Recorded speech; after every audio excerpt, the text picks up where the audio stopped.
Hello दोस्तों, हमारे इस चैनल मनीष ऐप स्टडी में आपका बहुत बहुत स्वागत है। हमने पिछली कक्षा में पढ़े हैं कि प्रेजेंट टेंस का डेफिनेशन तथा एग्जाम्पल कुछ किए थे। ठीक, आज हम लोग पढ़ेंगे प्रेजेंट टेंस के कितने प्रकार होते हैं। प्रेजेंट टेंस, ठीक, प्रेजेंट टेंस के कितने भेद होते हैं? प्रेजेंट टेंस के 4 भेद होते हैं। कौन कौन? ये तो सब में प्रेजेंट रहेगा ही रहेगा। ठीक, इंडेफिनिट, कॉन्टिन्यूअस, परफेक्ट कॉन्टिन्यूअस। ठीक, इंडेफिनिट, कॉन्टिन्यूअस, परफेक्ट कॉन्टिन्यूअस। यहाँ पर इस तरफ प्रेजेंट लगा दो, इस तरफ सब टेंस लगा दो। ठीक हो गया। प्रेजेंट इंडेफिनिट टेंस जिसके अंत में ता है, ती है, ते हूँ, ती हूँ, etc। ठीक, और प्रेजेंट कॉन्टिन्यूअस टेंस के अंत में रहा है, रही है, रहे हैं।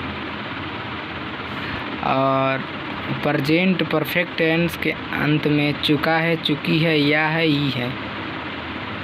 अब प्रेजेंट परफेक्ट कॉन्टिन्यूअस के अंत में रहा है, रही है, रहे हैं प्लस टेंस रहना चाहिए। कुछ एग्जाम्पल देख लीजिए। एग्जाम्पल 1,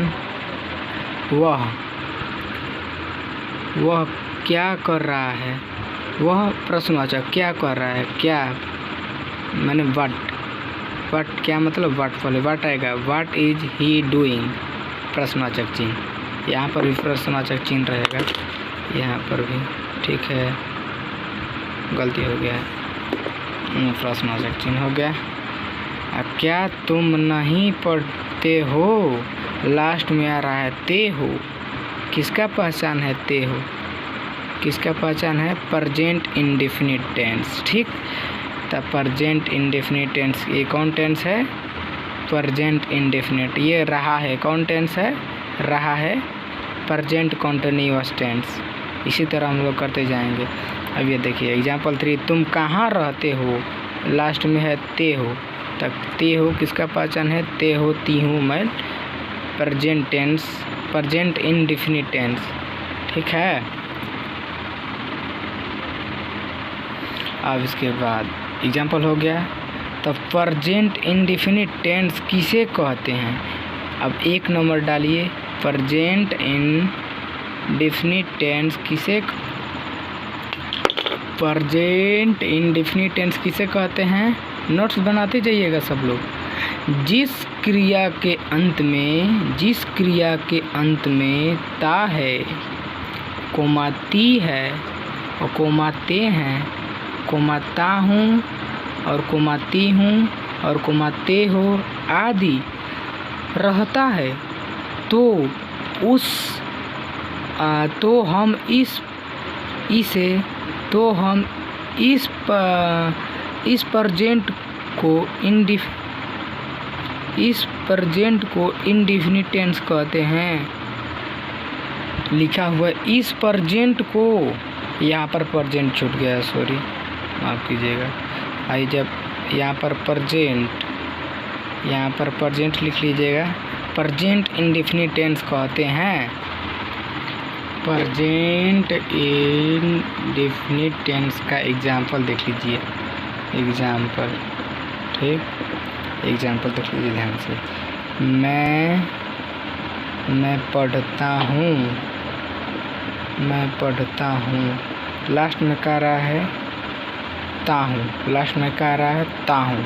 इसका इंग्लिश आई, ठीक, आई ता हूँ। इसका सहायक क्रिया क्या है? मैं पढ़ता हूँ। सहायक क्रिया इसमें कुछ नहीं लगेगा, जब नोट लगेगा तब सहायक क्रिया जुटेगा। ठीक, READ। ठीक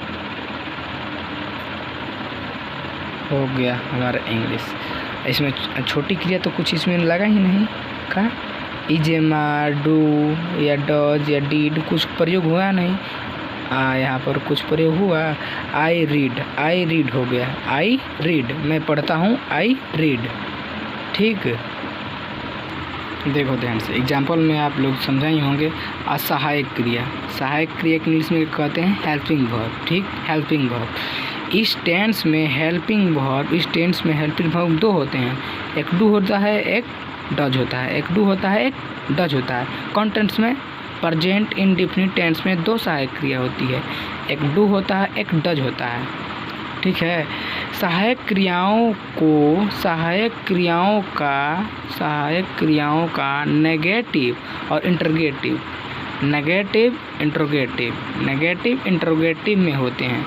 सहायक क्रिया का प्रयोग नेगेटिव रहेगा और जब इंट्रोगेटिव रहेगा जब होगा, जब एग्जाम्पल देखो सब लोग, जब एग्जाम्पल जब समझा रहे थे, एग्जाम्पल देखो, यह तीनों एग्जाम्पलों को ध्यान से देखो। ये क्या है? इंट्रोगेटिव सेंटेंस है। क्या है? तुम क्या करते हो, सवाल पूछ रहा है का? सवाल प्रश्नवाचक है, ठीक है। अब मैं नहीं पढ़ता हूँ, यानी नेगेटिव का सेंस दे रहा है, ये। अब ये क्या कह रहा था देखो, हेल्पिंग वर्ब, सहायक क्रिया इस टेंस में डू या डज सहायक क्रियाओं का नेगेटिव इंट्रोगेटिव में डू या डज का प्रयोग, यानी कि कह रहा है कि इंट्रोगेटिव सेंटेंस ये है, ये इंट्रोगेटिव सेंटेंस है। क्या है? ये नेगेटिव सेंटेंस है ना। ये सवाल पूछ रहा है, ये नेगेटिव भाव दे रहा है। अब सबसे पहले देखो कैसे ट्रांसलेशन बनाएंगे। सबसे पहले इंट्रोगेटिव सेंटेंस लेंगे, व्हाट, WHAT,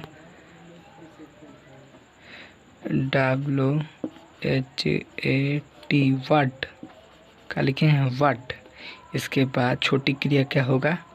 छोटी क्रिया क्या प्रयोग करेंगे? व्हाट, डू या डज, डू यू, ठीक। What do you. अब करना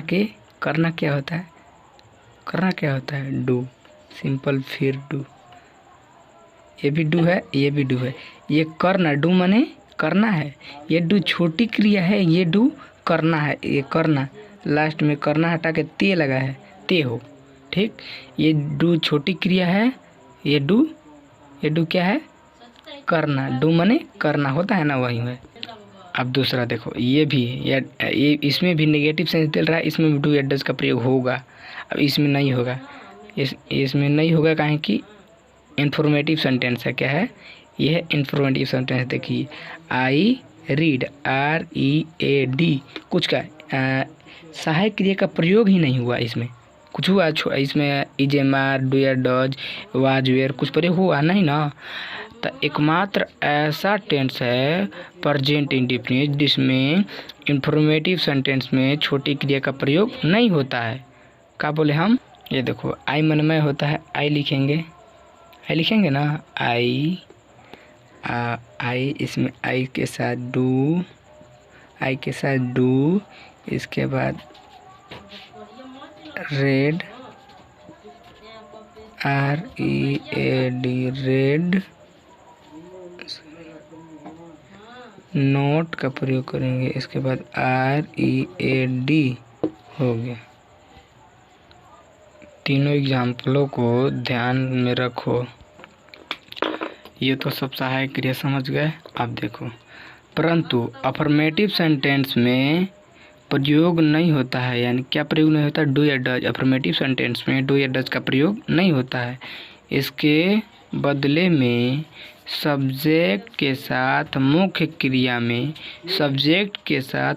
क्रिया में ऐसे वाक्य में आई और यू को छोड़कर एक वचन सब्जेक्ट के साथ मुख्य क्रिया में यस या ईएस लगाते हैं। का मुख्य क्रिया में यस या ईएस लगाते हैं।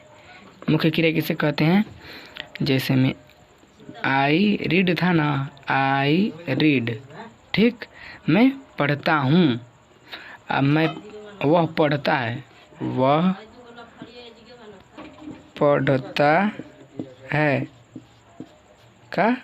पढ़ता है, ठीक है। आइए क्या है? ये मुख्य क्रिया है, का है ये मुख्य क्रिया पढ़ना, ठीक है। काम है, पढ़ना है, का है काम है। तो वो आगे क्या होगा, ही एक वचन है, एक वचन ता है। अब देखो एक नोट ध्यान रखना, नोट। अब जिसके अंत में ता है, जिसके अंत में ता है या ती है, ता है या ती है, नोट कर लीजिएगा आप लोग भी, नोट में लिख लीजिएगा। जिसके अंत में ता है या ती है हो तो उसके मुख्य क्रिया में यस या यस लगाएंगे। जैसे में पढ़ना का क्या होता है, रीड, READ, ठीक, इसमें एस लगा देंगे, रीड्स होगा, ही रीड्स, ठीक है। सेंटेंस बन। आई यू को छोड़कर एक वचन सब्जेक्ट के साथ मुख्य क्रिया में यस या यस को जोड़ा जाता है या जोड़ दिया जाता है या जोड़ा जाता है, ठीक, यस या यस को मुख्य क्रिया में, ठीक है, आई यू को छोड़ाकर, ठीक। अगर आपको यह वीडियो अच्छा लगे तो लाइक कीजिए और हमारे चैनल को सब्सक्राइब कीजिए तथा शेयर कीजिए इस वीडियो को Facebook, WhatsApp group, Telegram group में शेयर कीजिए। धन्यवाद। अगला वीडियो कल चढ़ा देंगे।